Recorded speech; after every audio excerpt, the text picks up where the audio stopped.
Hi, I'm Simon Drew, and you're listening to the Practical Stoic Podcast. If you'd like to find more episodes of the show, as well as articles and information about my one-on-one alignment coaching, then you can head to my website. It's simonjedrew.com. If you do have the means to support the show, then I'd love to see you in my Patreon community. Just go to patreon.com/SimonJEDrew, where you'll also get access to over 240 episodes recorded before 2020. But for now, enjoy the show. Hey everyone, thank you so much for spending your time with me here on the podcast today, and we've got a couple of great guests for you. And Kai Whiting is back on, and obviously we all love Kai. He always recommends an excellent guest for the show, and also we have alongside Kai Aldo Dinucci, who has never been on the show. But I'm going to tell you a little bit about him. So Aldo Dinucci, he is a doctor in ancient philosophy, and he has published the first translation of Epictetus Discourses, Book 1, in Portuguese, among other works. He is the founder of the Brazilian Epictetus Porticus, a group of researchers and followers of Epictetus in Brazil. So when Kai recommended Aldo to come on the show, Kai said to me, listen, Aldo is Stoicism in South America. He is Stoicism in Brazil. And because he literally introduced, Epictetus's works to Portuguese-speaking people. And so he's really got such a wealth of knowledge, a wealth of wisdom, and he shares that with us on the episode today, talking mostly about Stoic communitarianism and how there's cultural differences around the world in how people kind of pick up Stoicism, how they interpret it. And it was just a wonderful conversation, and a good friend of Kai's, and now I hope to consider him as a good friend of mine as well. So I hope that you enjoy this episode with Kai Whiting and Aldo Dinucci. Kai and Aldo here. Guys, thank you so much for being here in the first place.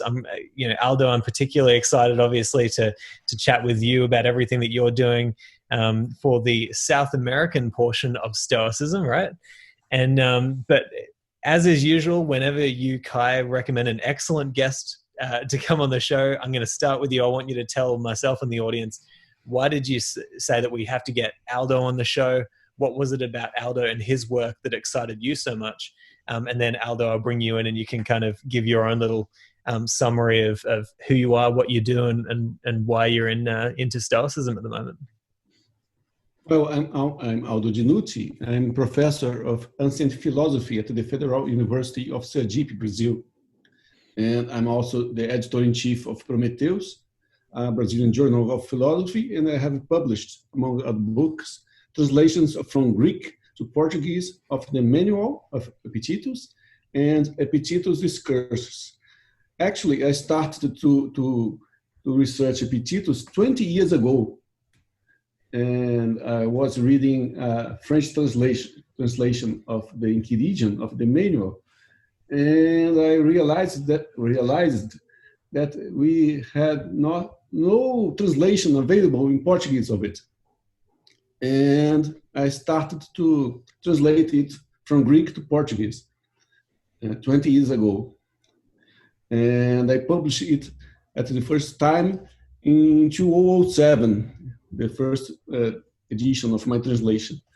And then Alfredo Julien, a professor here of ancient history here where I live, we made a second translation, bilingual translation of the manual, and we published it at Coimbra Press in Portugal. It's a very important press to Portuguese speakers. And now we have this translation available for everyone who speaks Portuguese in the face of earth, because the press, the Coimbra Press, makes this translation available for everybody in PDF form. And last year, and or in the beginning of this year, we I published also the first translation ever of Epictetus Discourses, book 1, also by Coimbra Press, and it is available in PDF form for free for everybody. So in the first time, we have this material available for everybody. And as Kay said, it's not easy task to translate it from Greek. It's a very difficult task, especially when you don't have any other translation available in your language. One thing is when you read something in another language, as in English, as French, or the very different thing is when you put it in your own language. So some 5 years ago, I had the idea of making a meeting here where I live, calling all the Brazilians who study Epictetus, and then some of them come to Sergipe. You know, Brazil is a very big country. It's like Australia, it's a continental country. And they came, something about 10 people came here, and he had the idea of founding the Portuguese of Epictetus. And now it's working since 2016. And we have both people working with translation, as me, people doing research, academic research, and people doing contemporary Stoicism, which I think is very important also. Yeah. And what's so exciting about what you're doing, Aldo, is it's such a pioneering task, right? Like to be the first person to kind of translate Epictetus into Portuguese is brilliant. I mean, I don't know if you've run the numbers, but like how many more people in the world does that open up the words of Epictetus to? What's that population like? And Kai, I want to bring you in here for a moment. Kai, you obviously, as I said at the start of the episode, you recommended Aldo to come on the show. What is it about Aldo's work and what he's doing that inspires you so much? And you also wanted to delve into a little bit of the cultural side of the translations as well. I want you to kind of ask the first question, if you will, because I know that was an interesting way to go down. I think, well, I first became aware of the problem that Aldo is attempting to solve because I was not running, but I was helping or co-running a Stoa here in Lisbon. And I refused to speak in English actually during our meeting. We only spoke in Portuguese. So I've been a bit out of practice because unfortunately the group really folded. Part of the problem was that we had no primaries. So I could rock down to a library and try to find something. And there was really nothing in Portuguese about Marcus Aurelius, for example, really nothing of quality. I mean, you might get the odd translation and you'd be like, I'm not really sure how good this translation is. And it's kind of like, I feel it's like the kind of thing that you had when you were, say, Muslim back in the day, like 1850s. You'd have text that Christians translated, but you wouldn't have a text that a Muslim actually translated. So you have like Pickfall, and he suddenly translates the Quran into English as a Muslim. That's a fundamental difference. When you have somebody who's really into this and really understands it and translates, that's a completely different thing to somebody who happens to speak, and it's still excellent skill, happens to speak, let's say, or read ancient Greek and then writes Portuguese as a native. If they don't have a Stoic background, then they're going to see it through a lens that maybe isn't always helpful. Well, that's still good. We should have some translations perhaps by people that do that. But I think that in English, you've got people like Chris Gill who check the translations, Professor Christopher Gill, who check translations and make sure that, yes, this is in line with Stoic thought. So we had a massive problem. We just had no text with which to have a discussion. As I could get an English text and we could read it in English because in Lisbon, a lot of people at least speak enough English to do that, to have this conversation. But the inability to think in one's own language stops them being able to apply Stoicism in their own language. And it became a very academic endeavor because they were always having to think in English to discuss Epictetus. And it's like, okay, well, what do you do when you're at home and you want, you really want to seek Stoic wisdom, and everything you have in your head is in a different language. And that's problematic. So when I found out that Aldo was doing this work, I was like, I needed you.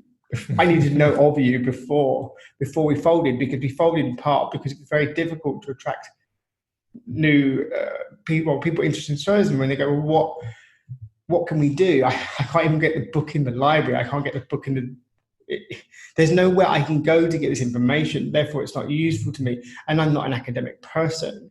And the kind of concepts that you're talking about, they don't make sense to me, because even your contemporary Stoic framework is still very much an Anglo-Saxon one. You're still thinking with the mindset of an English speaker, which of course I was, because I was, for one, I am an English speaker natively, but also because I was writing in English. So when I don't write in Portuguese very often at all, but I was writing academic material, for example, in Spanish. And so the way I was thinking about, in this case, mineral resources was completely different. The cultural context I was using was different. So the way I wrote was different, because when I think about expressions and then what it means to people, like a particular word, what it means, completely different understanding to if I could translate that into English.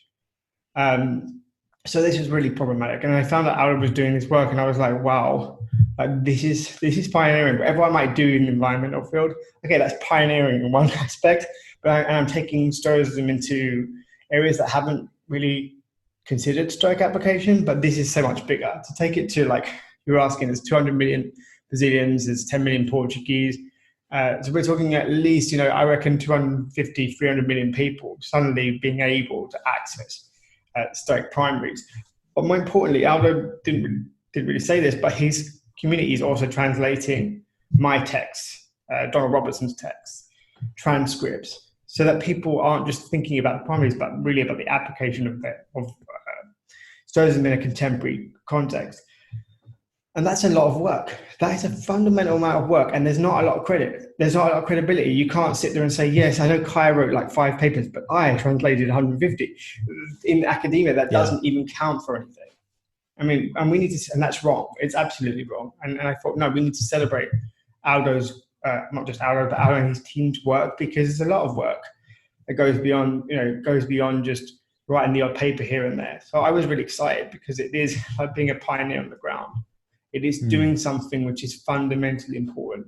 It's opening people's eyes and ears to Stoicism in a time, for COVID and the unrest, I'm not going to go into it, but the unrest that you feel in, that I am aware of in Brazil. You're opening people to an alternative way of looking at the world. Like, you don't have to panic.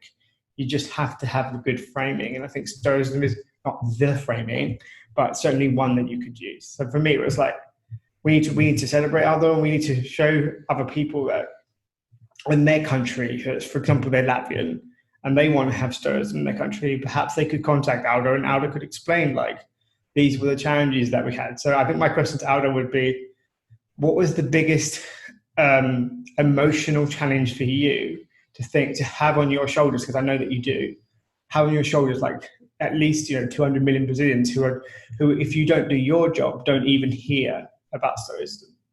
That was my question. So what is the emotional pressure that you feel when you're taking a whole country on your back and your team? I know you're spreading it out, and without you doing your work or directing the work that is done, these people don't have access to Marcus Aurelius, for example. Well, in the beginning, the first thing I thought is that after reading the manual of Epictetus, I thought that it should be in Portuguese, because it helped me so much. I read it in a moment when I was in need of this, It existentially speaking, it was very important for me. It helped me a lot in that moment, 20 years ago. And I thought to myself, it should be in Portuguese, available for everyone. So my first idea was this. So let me show you the editions.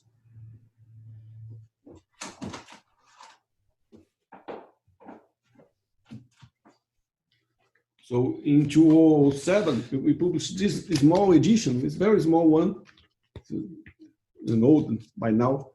it's a dissemination edition. You know, there is a popular introduction to everyone who wants to know Epictetus. It's academic by one side because I'm academic. I have a doctoral degree on philosophy, but I made it for dissemination purpose. And then some years later, we translated also Stockdale, 2009 in Portuguese. It's very important. So I like this book. We translated also Epictetus Fragments, and bilingual edition. And then we have the Portuguese edition, the press. You know, there is a very little difference between Portuguese spoken in Portugal and the Portuguese spoken here. We can understand each other easily. And it's almost the same thing in written language.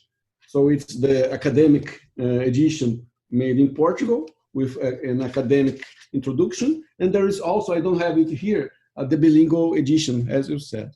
And as I work in a federal university, I have the preoccupation of sending to people this very cheap edition to people in every part of Brazil for free. I made available an email. They just need to send me the address, and we sent it for free through the university. You know, so I think we sent something about 1,000 manuals of Epictetus, and we made it available also in PDF. All these works are available for free in internet in PDF. And the last time I checked, we have something about 50,000 downloads. Wow. I checked it last time in 2015. Okay. And we have also a book on Stoic logic. I think we talked about this. I want a copy of that book. Yeah, you can. If you've got a PDF, I definitely want that. Yeah. It's a kind of manual of Stoic logic, like the ancient Isagoge, you know. And there is the new edition of this edition we do in university. And recently we have a great press in Brazil also publishing it. Man, and you can see that why I'm so enthusiastic about getting very beautiful out one. Of course. And you can buy it through Amazon, and you can buy it in Brazil in the libraries finally, because Brazil is too big. You cannot send it to the libraries for all our limitations. But by now we have an edition from a commercial press. And it's available for everyone in Brazil physically, which is important, very important also. It's a beautiful edition. So that's so awesome. This preoccupation of making this material available for everyone in Brazil, both in physical format and both in PDF also. And by now, I made it. It's a reality by now. Yeah. Well, thank you so much for showing all that, Aldo. Seriously, this is and 50,000 people getting access to those works. It's like literally life-changing literature right there, going out to people who need it, and that's so awesome. I want to ask a couple of things. So, firstly, sticking to the kind of I guess the cultural shift of bringing something like Epictetus to the Portuguese language, and you're obviously talking with a lot of people who are taking on a lot of these principles, reading these works. What do you find are some of the I guess you could say the challenges or opportunities of merging the cultures of, say, ancient Western philosophy and, South American culture. Do you find that people really take it on quite easily? Are there any cultural divides that kind of, get in the way of living a Stoic life? Or is it a pretty seamless integration? It's a very interesting question. We created our group in Brazil without knowing what was happening in Europe about the new Stoicism and everything. Just in the last few years, I started to contact you in Europe and North America, and we realized that there is a great difference between your approach, of Stoicism, and ours.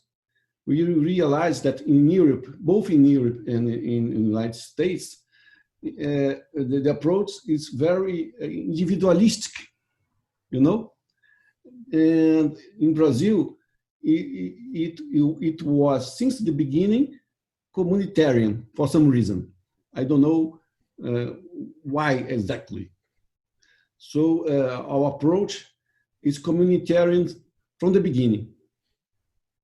Yeah, it's something that is missing. We talk, me and Kai talk a lot about this. Something that is missing in European Stoicism. Yeah, and I wanted to discuss this with you today. Yeah, I wanted to discuss this with you today, this the communitarianism sort of focus that you have. And because that might, that was certainly a new word to me. I didn't really think about it. When I first heard it, I was like, okay, well, what is this? And I know for a lot of the listeners, it's going to be the same case. What is communitarianism? How does it relate to Stoicism? So could you, what is communitarianism? How does it relate to the works of, say, Epictetus? And I know we can talk about Musonius Rufus as well, but what's the relation there? Well, I don't know exactly how to say this word, Greek word in English. Oikeosis. Do you understand it? Oikeosis. Oikeosis. Yeah. Oikeosis. The Stoic concept of appropriation. According to this concept, any animal appropriates the environment in different ways. In the first place, he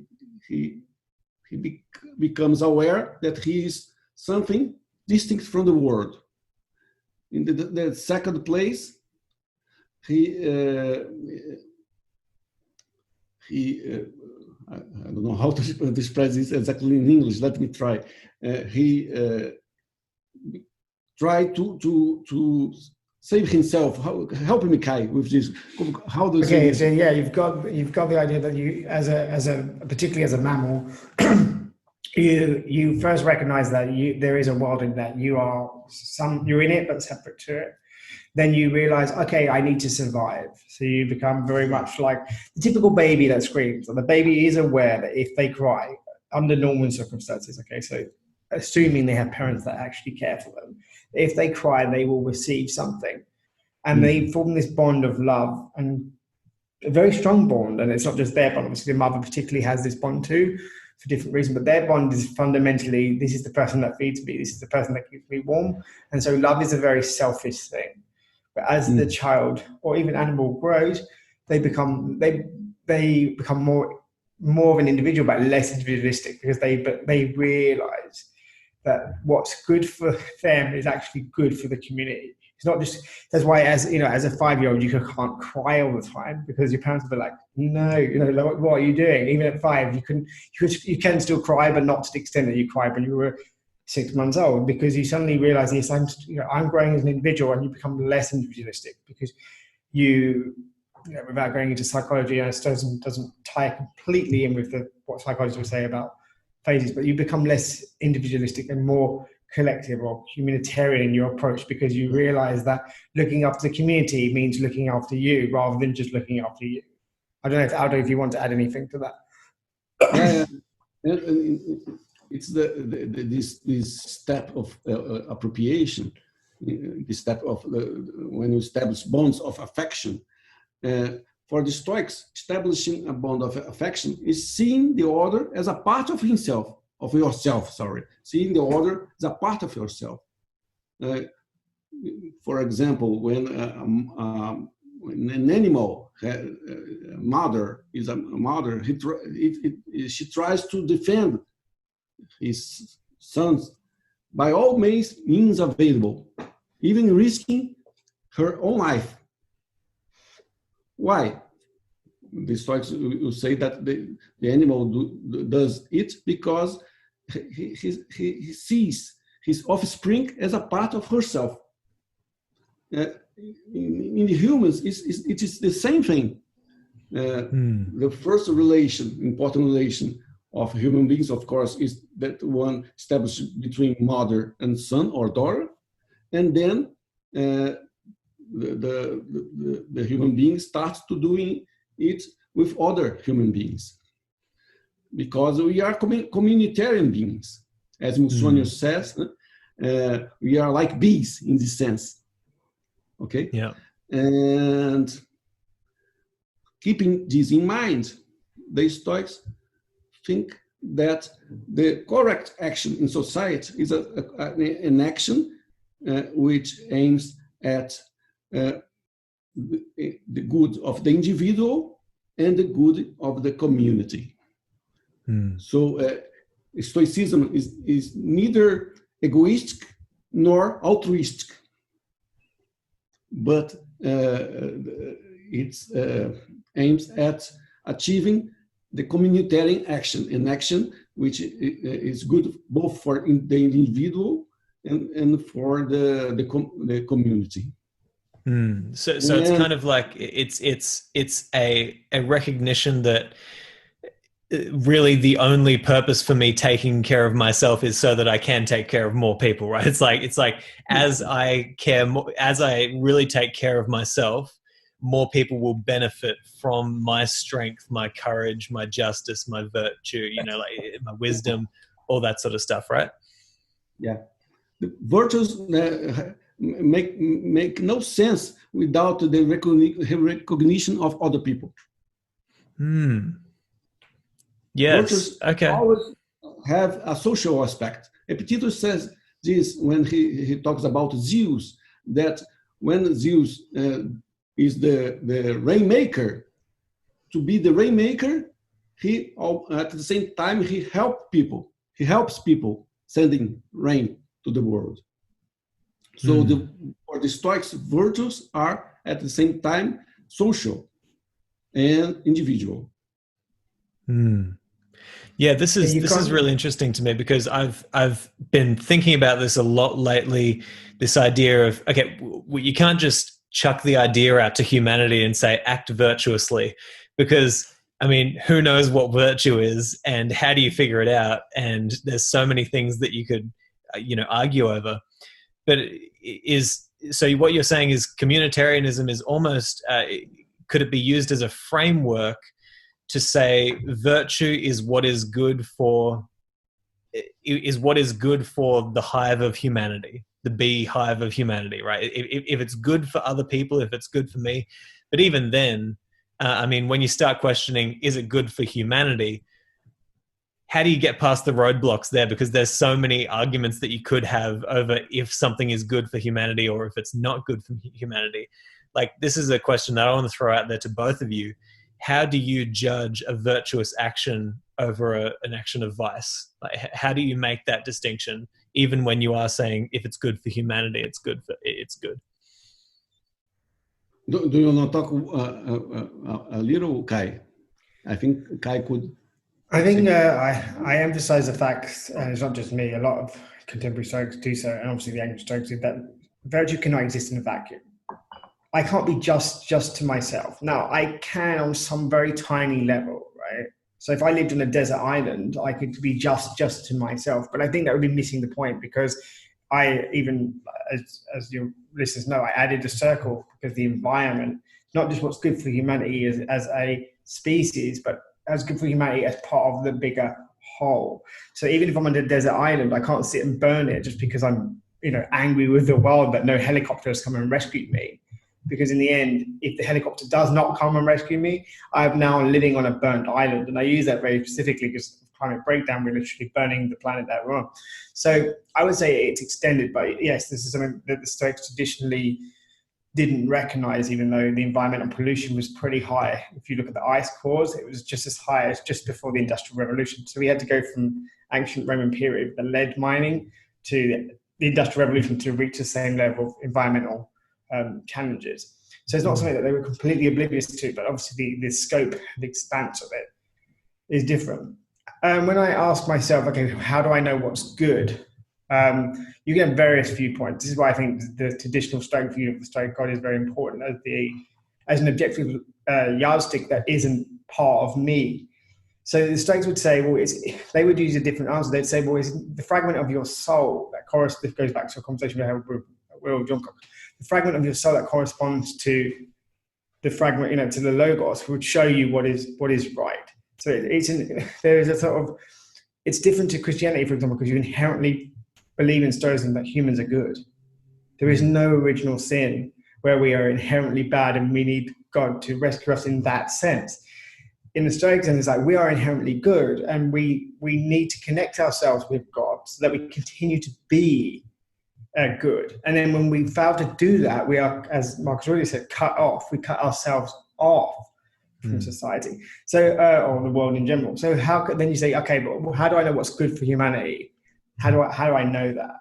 So if I don't use it, this is the problem I have if you don't have a Stoic God, or at least the essence of a logos involved, because then I have a very sort of, what I think is good for Kai must be good for Aldo, because that should be good for Simon. And that's the problem, that if you remove this theology, you get into really shaky ground about what you think is good, because you're not, in a Stoic viewpoint, you're not corresponding to that fragment of the essence of the logos, which is not truth as such. It's more like rationality, which you can translate as truth, but it would have different connotations depending on who you talk to about what truth is. So they say, no, you are corresponding to what is rational. So, and then you would say, okay, so how does the mother know that what is good for her is good for the child, right? She instinctively, I would say in most cases, a mother or a father would instinctively know that feeding their child was good. I don't think many people would have to be told that or have to have a legal framework to be like, if you don't feed your child, that's murder. I don't think most parents would ever have to kind of weigh that up. That's why I think that the research that Aldo's team are doing about how we can use this in a contemporary context is very important, because there are no answers if you don't understand theology. So we tend to, unfortunately, say things like Seneca said, that people are our guides, our teachers, not our guides. We can do whatever we want. That's not what he said. He says, once you have the groundwork done, once you understand the text that we're writing, once you really get a handle on Stoicism, then when you finally understand this, you can then recognize the difference between what is useful, as in what is really guiding, and what is teaching, but you can apply in a slightly different way. It doesn't mean literally how contemporary Stoics have taken it to be like, I can get rid of whatever I want because they're our teachers, not our guides. That's not what Seneca was saying at all. In fact, if you read the entire context of what he said, it was very clear. Once you have the groundwork, once you know what you're doing, once you recognize that the virtues don't exist in a vacuum, once you really understand the fragment of the fragment of your soul, the physical fragment, for Stoics is physical, the physical fragment of your soul, how it corresponds to the logos, and how that dictates how you should behave, then using that, and only after years of training can you then decide what you would reject for you personally and what you keep. And this is the problem, that we suddenly go into Stoicism and go, Seneca said I can get rid of everything. Yay! It's like a disclaimer, like I can do everything I want to do in Stoicism, but when I don't like it, I can change it because Seneca gave me permission. That's not what is being said. So yeah, that's a very difficult question, but how do I know what's good for society? I would say that I do believe that most human beings, if educated reasonably and rationally, are good. I honestly believe that. And obviously the people that aren't behaving well, they believe they're rational. And then we need to have a dialogue. So the Stoics would say, how do you realize if something is good? for a person and therefore good for humanity? Discussing it. Mm. So if you and I discuss that, and the idea is to discuss it not with a massive group, so we're not necessarily into democracy and Stoicism, but with a small enough group to be like, okay, what is the issue? Why should I behave or not behave in that way? And get this kind of feedback. But when you did that last week, you actually ruined my garden. When you decided to, I don't know, throw the water out of your bucket into my garden, it ruined my garden. That's not very pro-social. And then you say, okay, well, what can I do with the bucket of water? And then you might come to a conclusion together about where you should throw the bucket of water instead of on your neighbours in your neighbour's garden. And this is part of the problem, that if you don't communicate and collaborate in a way that brings people into the conversation because you're so interested in yourself, then you're unable, I really believe you are unable to determine what is good, because you're not doing that. What you're determining is what is good for you according to a very superficial understanding of Stoicism. Because what you are, if you're being individualistic, you don't understand Stoicism. Like individualistic in a very selfish way, which does not take into consideration anybody else. You don't understand Stoicism. What you're practicing isn't Stoicism. And this is something that I'd like to ask Aldo as well. It's like, it's pretty clear to see that, especially in America, there is a very individualistic element of Stoicism. Kai, we've already talked about, your term, Silicon Valley Stoicism. This just hyper, go lifestyle, get as much as I can, get as disciplined as I can, that sort of stuff. And there's not a lot of focus on the wider community. How can I improve that? Aldo, what is it about the South American culture, the Brazilian culture, that you think was so receptive to the communitarianism side of Stoicism? Why do you think from day one it just hit the ground running with a more community-oriented view of Stoicism? Yeah, it's a very good question that we are trying to solve. We don't know exactly why, because we thought everyone in the world was approaching Stoicism in the same way as us, but it's different. I don't have an answer to this by now. What I know is that it came out spontaneously in our group. For instance, the first guy that noticed it was Carlos Enéas, who is a student of mine. He realized that there was something strange in the political action of some Roman Stoics, like Musonius, like Seneca, like Epictetus also, and he started to think about it. And I joined him in this research about this political status of the Stoics in Rome. And everything started here, from this point. And we started to develop this communitarian view, so to say, thinking about the political activity of the ancient Romans. And at the same time, we have here in Brazil a strong community of friends who study Epictetus and the Stoics.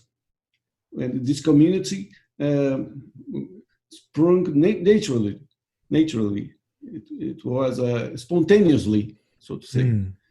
And so we have these two elements: a community that developed spontaneously, and reflection about the political action of the ancient Roman Stoics. And I'd like to ask about that as well, because we are living in one of the most politically charged times in history, and obviously we're in the middle of I don't want to comment on what's going on in America at the moment, but just to say, through your research of the way that Epictetus and Musonius Rufus, these Roman Stoics, interacted with politics or thought about it, what do you think we can learn from them in order to be more effective in our, I guess, political, you might say, activism, or political a desire to change things from the top down, even though that's not the approach we would take. But how did the ancient Stoics kind of view politics? Yeah, a friend of us, Donato Ferrara, says that there is no place in the world where we need more Stoicism than in South America. And I know you suspect why. Because, of course, you know that we have a lot of political problems, a lot of social justice problems, and Stoicism has a lot of tools which will help us in this task of doing a better country for everyone. For instance, Musonius Rufus has a discourse where he says that instead of buying expensive things for your house, you should help people to get better education and to become better citizens. It's something that we miss a lot in Brazil. I know, of course, you know that in Europe and in Australia and in North America, a good education is basically available for everyone, at least in the first degrees. But it's not a reality here. Here in Brazil, they have very rich people living in castles, so to say, and people living in slums without education, without health system, without anything. So people in Brazil are not aware of this. These basic things that people are aware in Europe, in Australia, in North America, people in Brazil are not aware. So Stoicism can help us in Brazil in this task of making a better civilization, because people in Brazil just are not aware of basic points about what is a civilization. For instance, people threw garbage on the streets, opened the door of the car and threw garbage on the streets. They do it because they have no idea about the community, about what is a social action. For you, maybe that's why it's so different. In Europe and in Australia, in North America, you are aware of this. You know that's a bad thing to throw a paper or garbage on the street because you damage your community. But in Brazil, we don't have this conscience. We are not aware of this. It's strange. I know you think, how can it be? But it is as it is, unfortunately. And so, I don't know if it's the right expression. Stoicism has a civilizatory essence for us, utility for us. Yeah. And I just think it's so wonderful that, you know, I just keep on thinking of like 50,000 people, like 50,000 people reading the words of Epictetus for the first time. You know, if you change one person's life and they go on to become a better person and to help their community more and to help their family and their country, it's like that does enough good for you to be satisfied with your efforts, right? But let alone 50,000 people in these countries where, like you say, a lot of people don't have that framework for understanding what is a good decision, what's a bad decision in terms of the community. And you know, it's just such a beautiful thing. I can't wait to see this, you know, continue to flourish throughout South America. But something that you wrote in, you pointed it out. You pointed out a quote from Epictetus, and you kind of discussed it in your article on modern Stoicism. This idea that the Stoics kind of separate the soul from the body, sort of thing. So the soul is kind of your portion of the divinity. And so there's, you know, you want to connect with that so that you can find out what's good for your soul. And you also want to be careful not to connect too much with the body, because that's kind of the animalistic side of things, right? And I think that there was a really great analogy there of being at a banquet. And so, you know, for your body, it would be probably advantageous to take the larger portion of the meal and leave the rest for everyone else. But for the soul, the community, the people, it wouldn't be so advantageous. And so can you kind of talk to me a little bit more about I guess the way that Epictetus or Musonius Rufus talked about this, that kind of separation there, and how that can help people to make more virtuous decisions. Oh yeah, this is a very interesting point. By now I'm studying an article of Anthony Long about this relationship between body and soul in Stoicism, which is not easy at all. It's a very sophisticated relation established. And basically, we can say that there are some passions that spring from the body. I will say our individual desires, so to say, your desire to eat, your desire for sex, your desire for money, your desire for pleasure in general.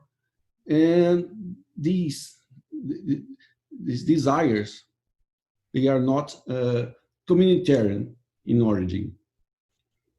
But your soul, or the rational part of it, the hegemonicon or the hegemonicon, yeah, it's both rational, ethical, and social. For the Stoics, these things coincide. These things coincide. You cannot be rational without being ethical and social. So you can balance your desires to the social needs you must face while living in a society. You know, for as you said, when eating with someone else, we will not eat everything that is in front of you, because it's not. Even if you find pleasure, if your stomach finds pleasure doing it, you, as a social animal, cannot find it appropriate, because you leave people without food, for instance. Okay, so the reason has this whole of the role, of equilibrating, of balancing your desires in order to meet the needs of social life, of the communitarian life. And you have only the reason to do this. You have no other power to do this task. And if we are not educated, we cannot use reason properly. That's why the Stoics stresses so much about learning logic, about training your thought, because otherwise you cannot do anything good. You cannot equilibrate. You cannot balance your desires. Yeah, that's really, it is such a complex thing to kind of figure out, right? But I've just been wondering for so long, like, it just doesn't make sense to just stop at saying, well, rationality, that's your gift, that's your key towards acting more virtuously. And this, Kai, is kind of, where we might say that the theology of Stoicism comes into the game. It's like, okay, once you get to rationality, you need to go beyond that and say, well, where does the good come from? What is the good? How do you figure that out? And it is a very complicated thing, which I think we're all trying to figure out. In other words, reason for us is a capacity. Not just a gift, but also a capacity that you must develop, as the capacity of walking. If you do not train, if you do not walk, you lose this capacity. Same thing with our reason. And it's not an easy task to train reason, to develop reason. Basically, Stoicism is a way to develop your reason to face these challenges of social life and the life in the cosmos. It's not easy. Yeah, absolutely. And I really like that, this idea of it being something that you develop, obviously. And we all instinctually know that you don't just have rationality and you're going to be perfect and act perfectly all the time.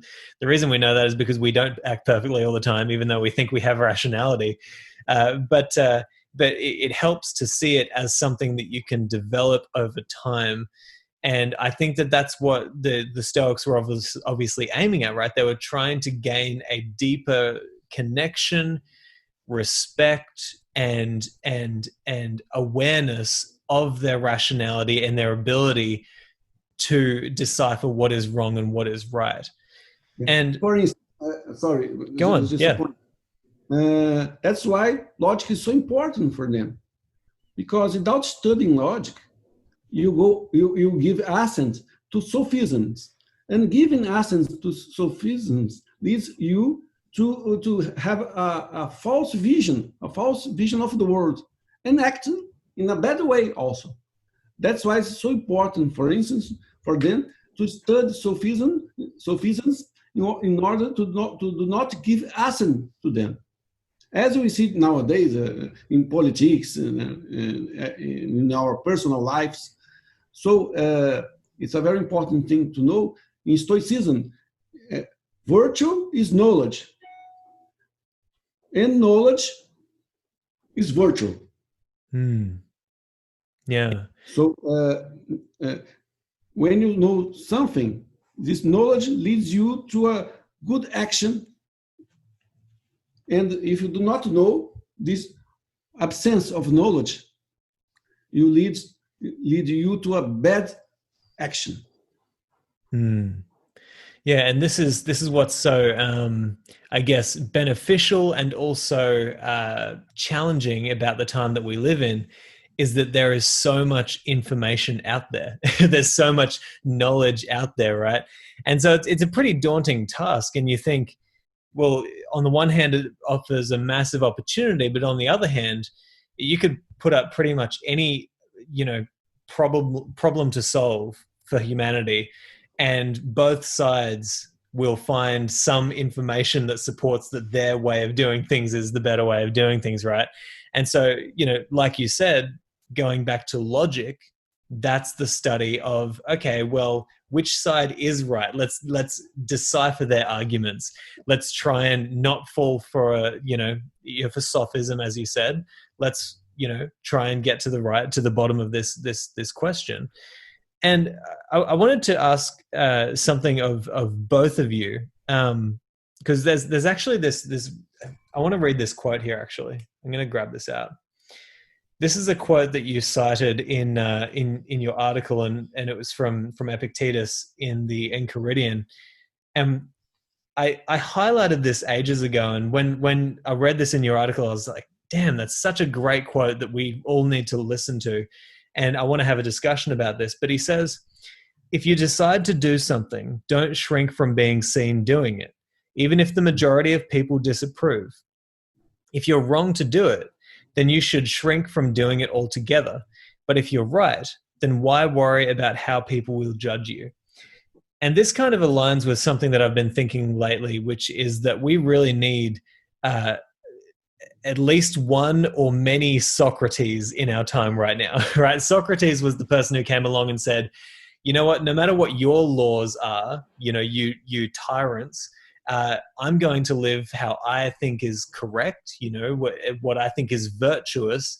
And yeah, like, you can sentence me to death, but at the end of the day, he wasn't one to shirk from doing what he thought was right. And so we need to take that attitude on today, especially with, like you say, there's governments all around the world doing terrible things, polluting the earth, civil unrest. There's terrible things going on everywhere.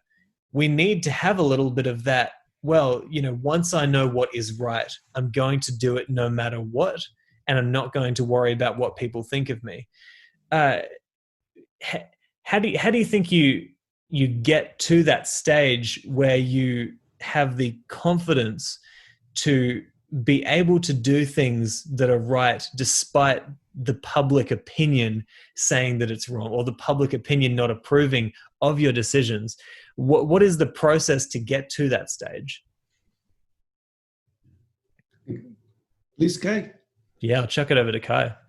Well, I think that it's not something that you do at a certain point. I think you constantly do it. You're constantly checking yourself, right? You're constantly, because you want to be pro-social as a Stoic, so you don't want to upset people's feelings unnecessarily, right? It's not about it's not that, because feelings are not bad, they're indifferent. So I'm like, do I want to upset my uncle's feelings unnecessarily? Like that, his feeling is not necessarily a bad thing. So as a Stoic, it's like, well, actually, I don't want to unnecessarily upset anybody because there's no need to.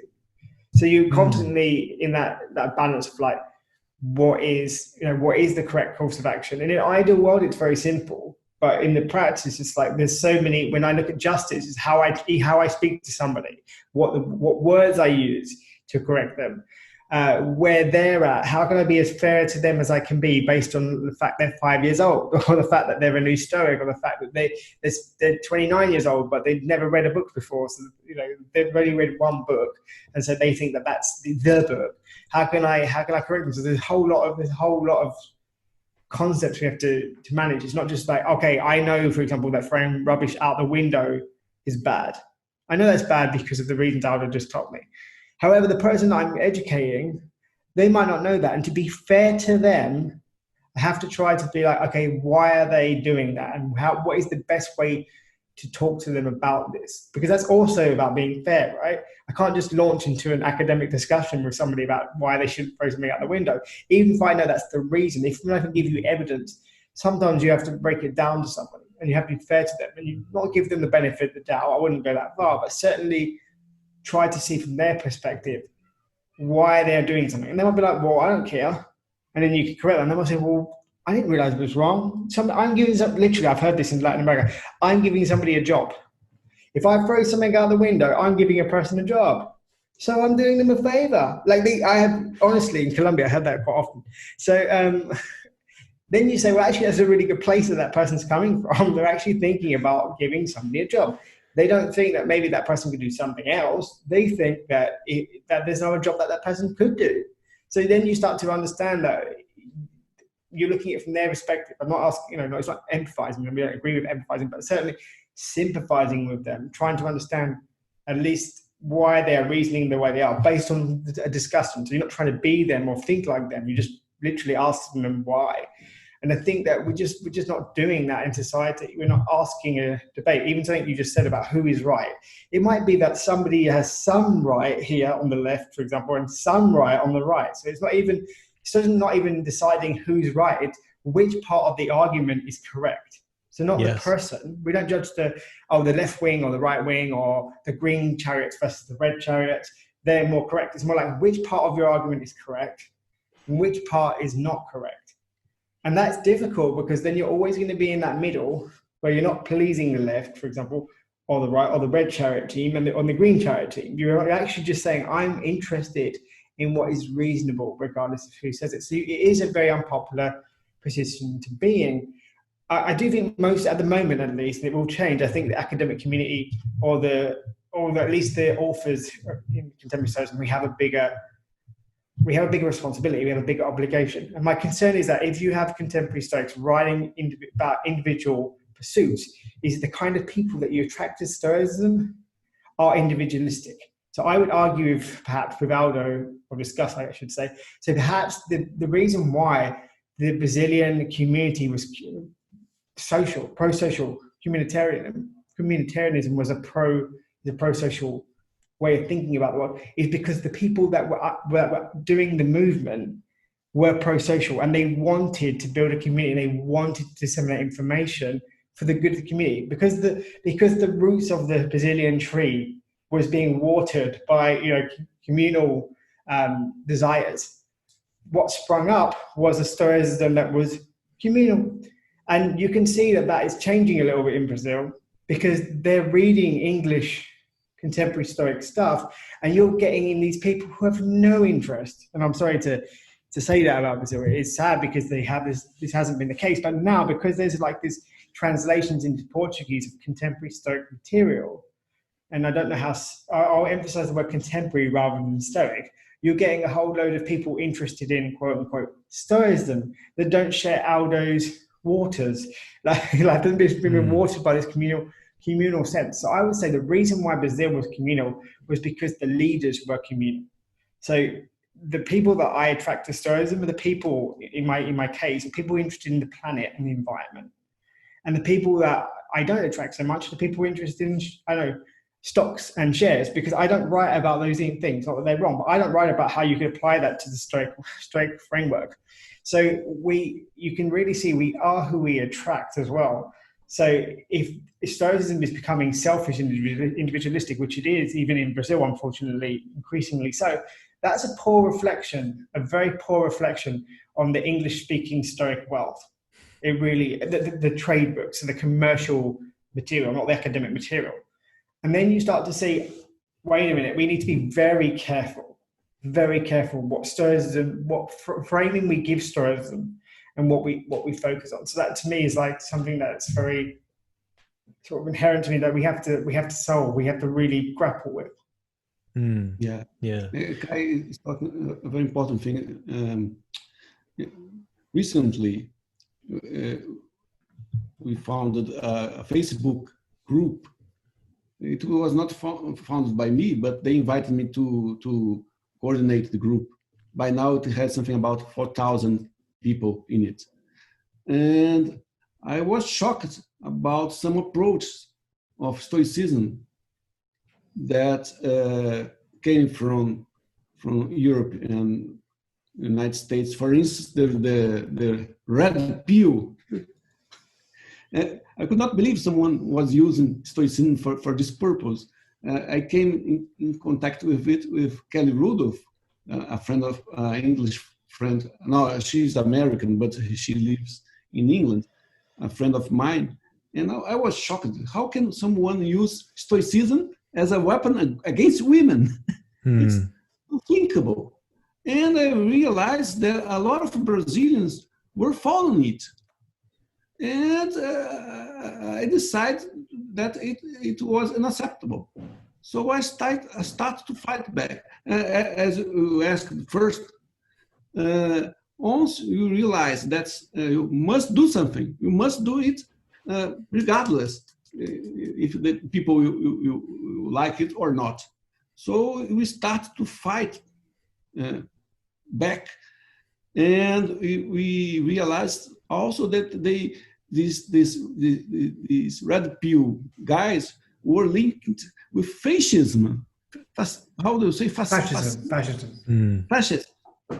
So we have no other thing to do than fighting back and showing our position. Otherwise, Stoicism will be destroyed in Brazil. It will not be a good thing anymore to the society, but it will be a venom thing. You know that in Brazil is a very sexist country. You don't need a red pill to deteriorate even more the situation. Yeah, it's awful. Stoicism has this very good aspect also, talking about the equality among sexes. You know, the famous Mussolini's discourses about women, that they should be educated in the same way as men, and etc. And it's a good thing for us. It's not something that Brazilians practice, in fact. Violence against women in Brazil is terrible. Sexism is terrible. So you don't need a red pill to make things worse. So we decided, me in first place, and I told the others to do the same thing, to fight back, to showing what is for us the real Stoicism, which is this communitarian Stoicism, which is the Stoicism that talks about the equality of sexes, which is the Stoicism that talks about fraternity of mankind, of humankind. So basically, and when you decide that something with your reason, as Kay said, that you should do something, and when you perceive that it's a better thing to do, you must do, regardless of what other people will think about it. And as you said, it's a very Socratic thing to do. Mm. And this is an important point to really push out there, is that through an individualistic framework, the Stoic indifference can actually go down a pretty bad path, which is like, well, I focus on myself, and what they think, that's none of my business. What they think, what they do, it's none of my business, which is true in one sense. But at the same time, if you bring the communitarianism into it, it is my business, but only once I have learned to decipher what is good and what is bad. Once you've learned that, once you feel as though you're in a point where you can rationally make a good logical argument for why somebody is acting incorrectly, especially for the good of the community, you have a responsibility, right? Do you think that we have a responsibility as Stoics to speak up when we see injustice, if we have first deciphered and deliberated, yes, this is a bad action that they're doing? Yeah, I see in Stoicism 3 levels of reality. The first level is our personal level, the level of our reason. We thinking about inside yourselves, so to say. The second level is the social level, the other people which we make contact every day. We cannot change their ideas about things because it's up to them, but we can try to persuade them. It's our task. We cannot, for instance, if you say a lot of Nazis doing a manifestation in front of your door, you cannot lock yourself inside and say, oh, it's not up to me. It's not Stoic. As Epictetus talks about this in his discourse, in book 2, the discourse 5 and 6. He says,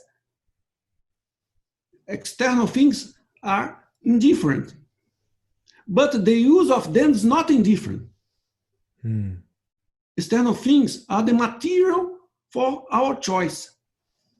Without the external things, we cannot be virtuous. We only can be virtuous if we work on these external things.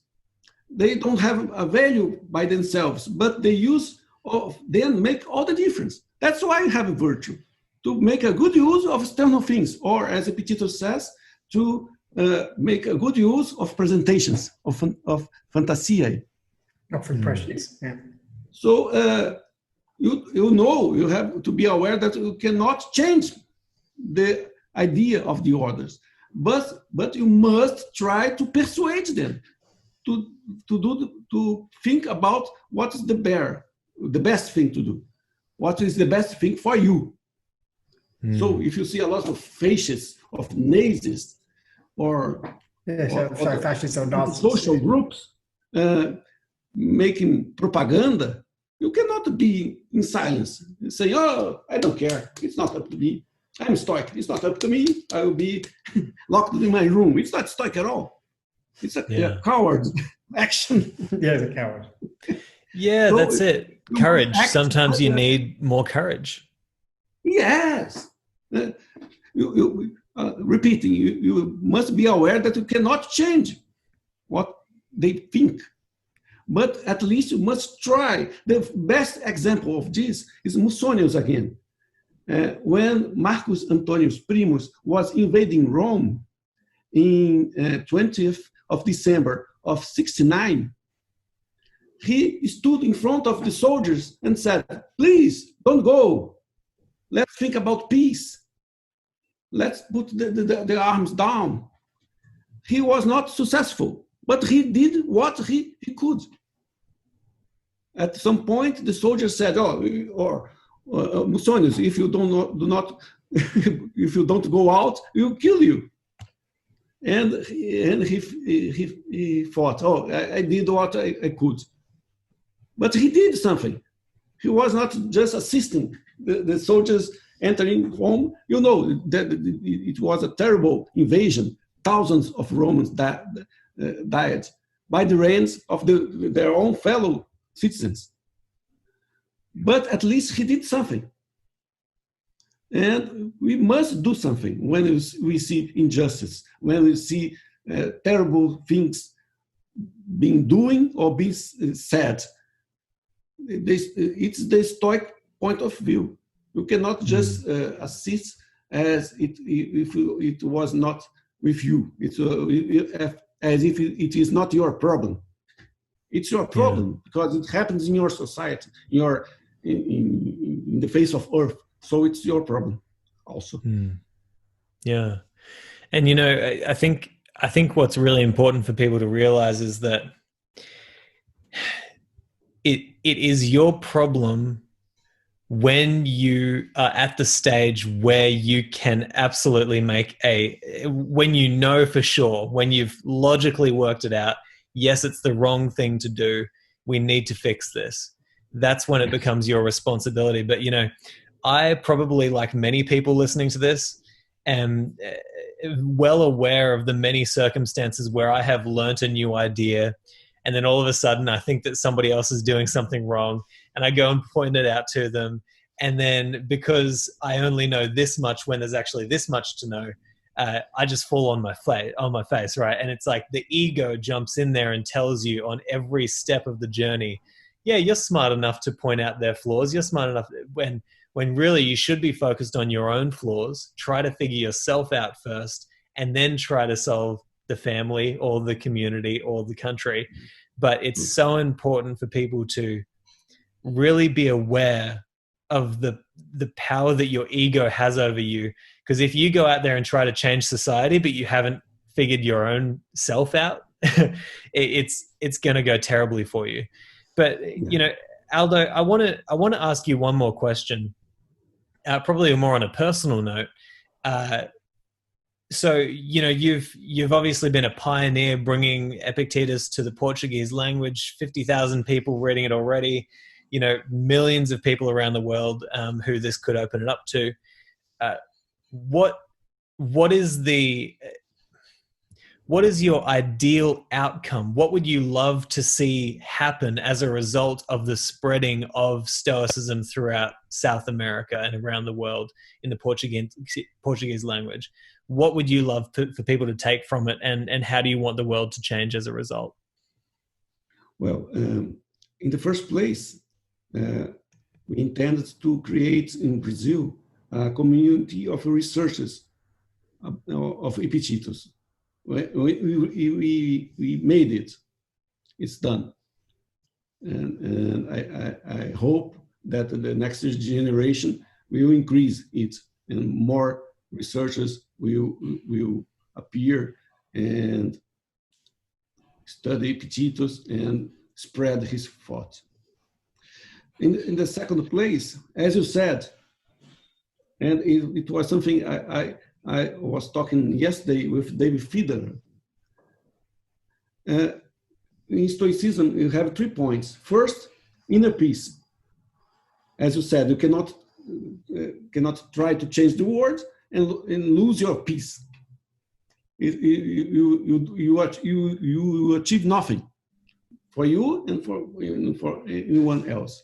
In the first place, you must achieve inner peace. In the second place, you must try as much as you can to act in a communitarian way, and it is made in a lot of different ways. For instance, if you are a physician, you can reserve a part of your time to help poor people.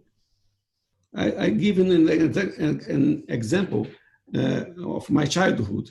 The physician of our family used to reserve the mornings to attend people who could not pay. And in the afternoons, he used to attend people who could pay. So he divided his time helping both people who could pay and people who could not pay. And so acting in a communitarian way does not mean necessarily be an activist, but doing well what you know how to do. If you're a physician, you try to to use this knowledge socially. If you are a lawyer, same thing, and so on. And eventually you can also be in a manifestation, as I present in London last year, the greatest manifestation. It was very beautiful. Protest. Protest. And in the third place, what for me is the most important thing is the thing that we are missing in the world, as both Martin Luther King and Gandhi realized, to develop this sense of fraternity among humankind. Is something that is obviously missing. The ancient Stoics realized that it's not an easy task. It's not natural to establish these bonds among cultures, because by our natural impulse, we tend to be emotionally attached to people that are like us, to people that speak the same language as us, to people that live in our country. But especially now that the world is becoming one thing, we must develop this sense of fraternity. Without this, we will lose the battle, both to save the world and to save the humankind. And it only can be achieved through philosophy. I can't see it being by religion. Religion does not do it. Religion divides people. It's my personal. I think this. Religion divides people. Religion do not congregate people. But philosophy can do it, as we are doing now. You are in Australia, isn't it? Kate is Lisbon. Are you in Lisbon by now? Portugal. Yeah. In Portugal. And I am in Brazil. And we are having this conversation, and we have a lot of ideas in common. Could we talk about, could we have this conversation in another situation? I cannot see it. So Stoicism is doing it already. So it's, I think this is the great gift of Stoicism, to give to the humans the opportunity to develop a sense of fraternity, and also to develop a sense of love for nature, for the cosmos. I love that. Aldo, I want to thank you so much. I mean, I want to share with you, when I first started doing this podcast, when I first started learning about Stoicism, I definitely had that very individualistic view of it, and I felt as though the most important thing about Stoicism was the aspect of looking at your most inner recesses of your mind to try and really connect with what is uniquely you, right? And that's a massive part of Stoicism. But over the past few months, since starting the podcast again for a new direction and really trying to understand the philosophy, I've come to understand that focus inwardly on your own mind only works in the framework of Stoicism if you also focus on the vastness of your connection to everything. You need to view everything and how you play a role in that, as well as your own self and how you play a role in that. And, I want to make a commitment to you as well. And, going forward in this show, one of my big focuses is getting people to see just how important it is that they focus on how they can individually help everybody around them. And this is such an important aspect of Stoicism. So I want to thank you for what you're doing. It's brilliant. It's going to change generations forever. And Kai, obviously, thank you so much for recommending that Aldo comes on the show. This has been wonderful, and we'll have to continue the discussion very soon. Thank you very much for having me. Of course. Thanks again for inviting me. Thank you so much for listening to this episode of the Practical Stoic Podcast. If you'd like to sign up for email updates, join my Patreon meetup groups that we hold weekly, Or if you'd like to offer feedback or suggestions for future guests or topics on the show, then you can head to simonjedrew.com. There you'll also find information about how we can work one-on-one together with my alignment coaching, based around the philosophical principles found in Stoicism. Finally, if you are on Facebook, then I'd love to see you in our group, the Practical Stoic Mastermind. But hey, I hope you've enjoyed this episode, and I'll talk to you next time.